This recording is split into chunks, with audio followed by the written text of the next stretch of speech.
Luhrmann's Elvis has been loved by critics, filmmakers, actors, and audiences alike. Many have laid heaps of praise on the 2022 adaptation of The King of Rock and Roll. The actor and director of the film have brought Elvis back to life and delivered a masterpiece to the audience. Today we'll be looking at what renowned names in Hollywood think about the movie. So let's dive right into it. First off, let's see what Guillermo del Toro thinks about it. Baz Luhrmann and Austin Butler are getting lauded for their portrayal of Elvis Presley by other big names in the industry. A new article in Variety listed the best films of 2022 for some of the most notable directors. And for Del Toro, Elvis is at the top of the list due to the extraordinary work both Luhrmann and Butler have put in. For Del Toro, the movie was like a concert and an experience like no other. It had details scattered throughout, and the mannerisms and hidden clues were just perfect. While talking to Variety, the director also added that Luhrmann and Butler have showcased the world-shaking and transformative talent Presley brought to the stage. The movie shows people the genius of Elvis and the joy, soul, and sadness the rock and roll sensation had in his music. Guillermo went on to say that the harmony in which the actor and the director worked for the film was just phenomenal and portrayed the power and danger that Elvis possessed. Del Toro was mesmerized by the amount of control they had throughout the film. He was appreciative of the storytelling and their use of the tools to do so effectively. He went on to admire the staging, lensing, camera work, control of the rhythms, and the use of sound design and music with such virtuoso precision. Knowing when to sustain the pitch, when to ease it, or ramp it up with such perfection was why Guillermo del Toro rated Elvis as the best movie for him in 2022. Next up, Del Toro has been admiring Baz Luhrmann's work in the past as well. Guillermo also appreciated Luhrmann's other work in his interview with Variety. He said that the Elvis director has also managed to exact legendary performances out of big Hollywood names such as Leonardo DiCaprio, Nicole Kidman, Ewan McGregor, and others. Baz has worked on films such as The Great Gatsby, Romeo and Juliet, and Australia, to name a few. Guillermo believes that with Elvis, Luhrmann has launched a superstar with Austin Butler, who will become another household name in Hollywood for his portrayal of Elvis Presley. But Del Toro thinks that the most important factor in the success of Elvis will be the unique style Baz brings to the table. The Pinocchio director called Baz Luhrmann a maestro. According to him, Baz himself is the secret element in his movies because of the autonomy he has in his projects. The faith Baz has in films and his work ethic set him apart from other directors, and that's why his style of films is so unique. Del Toro believes that the paradox of energy and total control go perfectly together, allowing Baz to create such personal work that reaches audiences and touches their souls. Guillermo ended his interview by saying that Luhrmann delivered an epic film against all odds, making people return to cinemas again after the pandemic. That is the power and purity that Baz wields, and all because of his belief in truth, beauty, freedom, and love. Now, let's look at what Priscilla Presley thought about Elvis. The night of the Elvis premiere at the Cannes Film Festival, all eyes were on Priscilla Presley. For 45 years since the death of her husband, she had suffered through countless lame imitations and caricatures of the man she loved. But as the credits rolled that night, she cried. Luhrmann was relieved. He had done justice to the king, and Priscilla's blessing was the ultimate proof of that. Baz revealed that Presley was very vocal about the doubt she had about the film. She wasn't sure how the film was going to be. She thought it would be crazy and even called Luhrmann a wackadoo. She wasn't even sure how the skinny kid could play Elvis. The kid in question was Austin Butler, and her concerns were justified. How can anyone depict the man she loved, the brilliant and tortured artist who shaped modern music? The guy as complicated and self-destructive as Elvis was near impossible to play. Baz understood this. He knew that Elvis had become a wallpaper and a Halloween costume, but to his family, he was a real person, a husband, a father, and a grandfather. After watching the movie, Priscilla wrote the Elvis director a letter. He didn't delve into all the details of it, but he shared Presley had put up with people impersonating her husband all her life. But something Butler did brought Elvis back to life for her, with every move and every wink. She even went as far as to say that if her husband were alive, he'd say, "Hot,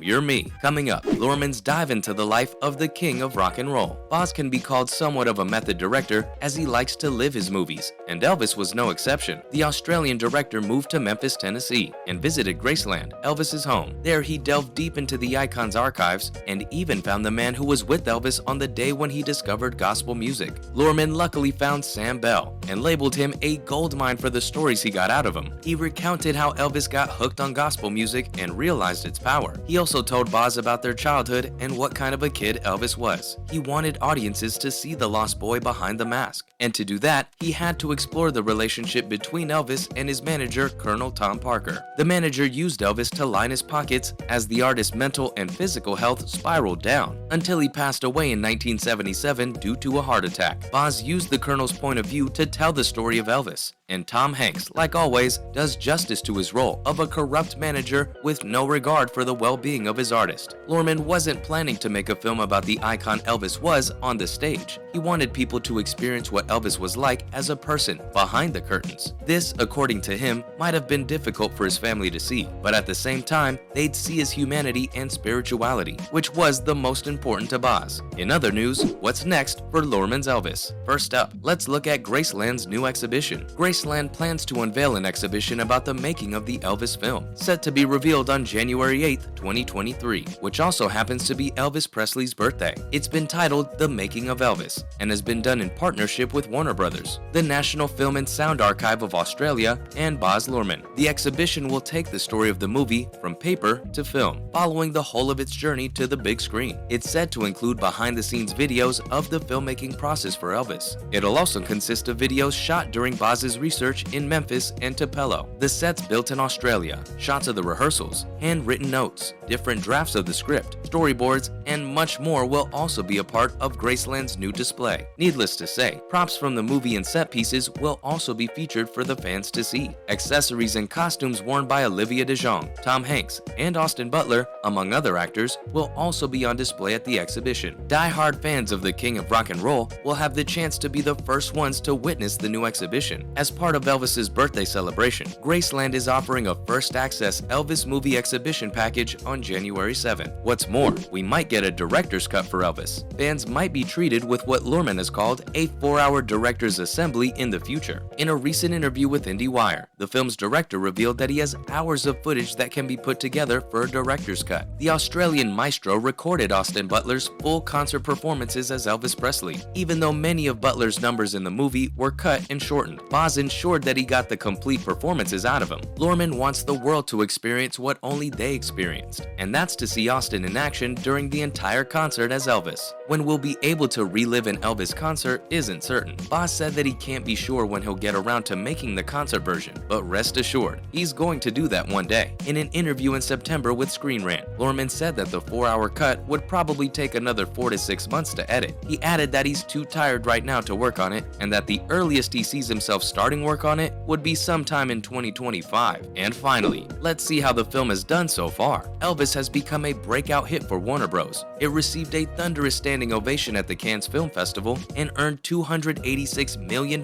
worldwide. It outgrossed The Great Gatsby with $150 million to become the highest-grossing film of Luhrmann's career so far. It also won 11 awards at the Australian Academy of Cinema and Television Arts Awards, AACTAs, held earlier this month in Sydney, Australia. Baz Luhrmann and Austin Butler won the Best Director and Best Lead Actor, respectively. Olivia de Jonge was also able to score a win for Best Supporting Actress. Mandy Walker won for her role as the cinematographer, and Catherine Martin won the award for costume design and for being part of the production design team. It also raked in awards for editing as well as sound. And with that, that's a wrap for today's video. Have you watched Elvis yet? What do you think of it? Was Butler able to do justice to the legend? Let us know your thoughts in the comment section below. Make sure to give the video a thumbs up and subscribe to the channel for more videos like this. Thanks for watching, and we'll see you next time.